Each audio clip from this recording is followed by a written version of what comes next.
Patricia Clarkson devra choisir entre 15 films en lice pour l'Étoile d'Or. Ces films seront d'ailleurs projetés durant toute la période du festival pour le public cinéphile de Marrakech. C'est beau de voir Marrakech qui confirme son aura internationale avec son accueil des plus grandes stars du 7e art. C'est aussi l'occasion de féliciter les organisateurs de ce festival pour cette belle initiative. C'est une belle initiative qui permet de connecter le public avec ses acteurs préférés. Et je voudrais les remercier car je me sens très proche d'eux ce soir. La Cité Ocre proposera jusqu'au 7 décembre un hommage au cinéma scandinave, l'occasion pour le public marocain de le découvrir. Les cinéphiles pourront aussi assister à de nombreuses masterclass qui font la particularité de ce festival. Après avoir reçu des réalisateurs comme Darren Aronofsky ou Jim Jarmusch, cette fois-ci c'est James Gray ou encore Nicolas Winding Refn qui seront au rendez-vous.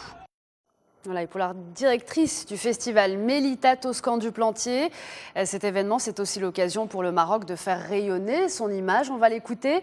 Elle est au micro de notre envoyé spécial à Marrakech, Hossameddine Nassar. Écoutez-la. Ce festival est à l'image du Maroc. Il montre le Maroc comme il est, une terre d'ouverture où on reçoit des gens du monde entier, de différentes nationalités, différentes religions, différentes cultures. Et ils viennent tous en terre musulmane parler de cinéma.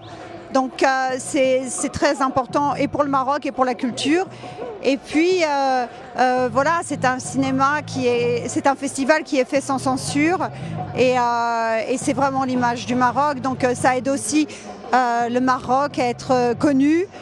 Ça peut aider aussi pour le tourisme, pour l'économie, en dehors de la culture. Donc c'est très important. Cette année, on hommage les pays scandinaves. Et c'est un cinéma magnifique depuis Dreyer, depuis Bergman. Ils produisent de grands metteurs en scène qui reçoivent des prix dans le monde entier, comme Lars von Trier, comme Thomas Winterberg, comme Nicolas Winding Refn qui a fait Drive. Nous avons aussi Mads Mikkelsen. Donc c'est un cinéma vraiment très fort et il était temps de l'hommager. Voilà, une autre envoyée spéciale a aussi rencontré la star de cette 13e édition, c'est l'actrice américaine Sharon Stone. Elle a été très ovationnée lors de l'ouverture vendredi soir. On l'écoute tout de suite, elle décrit, vous allez le voir, un événement merveilleux. C'est un événement merveilleux.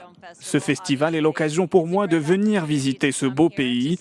C'est l'occasion aussi pour beaucoup de gens, de toutes les nationalités, de venir projeter leurs films et de passer devant un jury dont les membres viennent des 4 coins du monde. C'est fabuleux, c'est vraiment exaltant. Je suis très honoré par l'enthousiasme du public.